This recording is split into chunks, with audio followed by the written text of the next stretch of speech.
Bonjour à tous, merci d'être avec nous pour cette troisième vidéo de la thématique biscuits chinois. Merci à Hugo et Anne-Clémence qui ont fait les vidéos précédentes. Je t'encourage vraiment à les regarder, les partager, les commenter.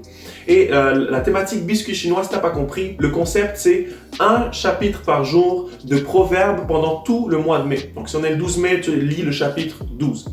Et ce que j'aime avec les proverbes, c'est que c'est un livre qui est super pratique, super pertinent, avec plein de conseils pour le quotidien. Alors je t'encourage à prendre un petit moment chaque jour pour le lire, tu verras, ça se lit super facilement et c'est vraiment agréable. Et en fait, proverbe, ça veut dire sagesse, sagesse populaire.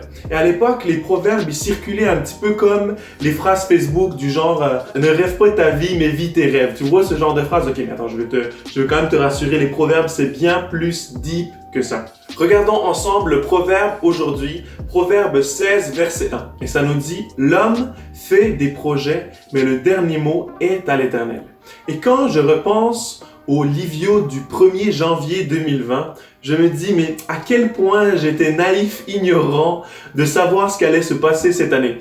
Alors que je célébrais avec mes amis et dans ma tête résonnait cette phrase « 2020, c'est mon année ». Probablement plusieurs d'entre vous avaient eu ce feeling-là. Et j'étais loin de m'imaginer tout ce qui allait se passer. Et pour ma part, 2020 allait être une année extraordinaire parce que j'allais me marier avec ma fiancée Naomi, alors que ça fait maintenant plus d'un an qu'on prépare notre mariage. C'est comme un casse-tête avec les vacances, ma famille qui vient d'Europe, la logistique. Et alors qu'on avait résolu le casse-tête, arrive la situation dans laquelle on est aujourd'hui. Et je pense à toi aussi, secondaire 5, peut-être qu'il n'y aura pas de graduation cette année, tu avais peut-être déjà acheté tes habits de bal, etc. Peut-être à toi qui avais fait plein de projets pour cet été, de vacances, d'activités, qui au final va pas se passer. Et je me dis, c'est l'Éternel qui a le dernier mot. Et je réalise qu'on aime dans nos vies, en tout cas pour ma part, vraiment j'aime avoir le contrôle de toutes les choses. J'ai contrôle sur mes sphères de vie, ce que je vais faire l'année prochaine, etc. J'aime tout contrôler.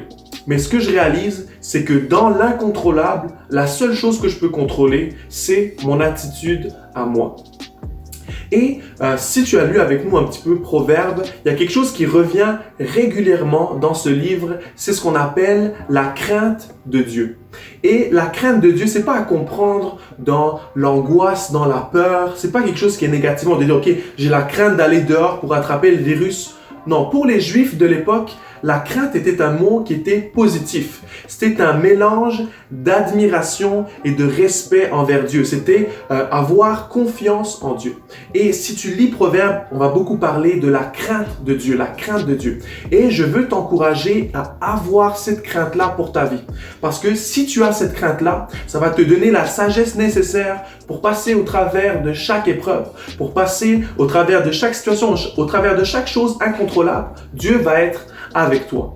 Et tu vas me dire, ok, mais Livio, mais comment je fais pour avoir cette crainte de Dieu? Comment je fais pour l'avoir? Et la réponse, elle est très simple. Elle se trouve dans Jérémie 32, versets 39 à 40, et ça nous dit « Je leur donnerai un nouveau cœur afin qu'ils me craignent. » Et ce qui est important ici, c'est le nouveau cœur. Et souvent, on essaye de faire des choses, et peut-être tu as essayé, souvent tu voulais lire la Bible, prier, et tu t'es rendu compte que c'est pas par manque de temps, par manque de motivation, mais c'est probablement parce que tu as un cœur qui est vieux, un cœur avec plein de choses à l'intérieur.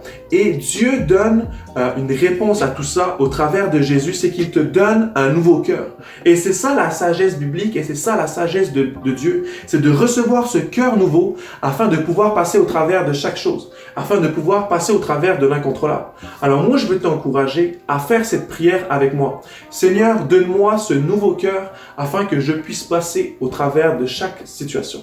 Merci d'avoir été avec nous pour cette vidéo aujourd'hui. Hey, merci d'avoir été avec nous aujourd'hui. N'hésite pas à liker nos vidéos, à t'abonner à notre page YouTube si ce n'est pas déjà fait. Suis-nous sur la page Instagram NV_Ado et on poste plein d'affaires, etc. Follow-nous et on se dit à bientôt pour une prochaine vidéo.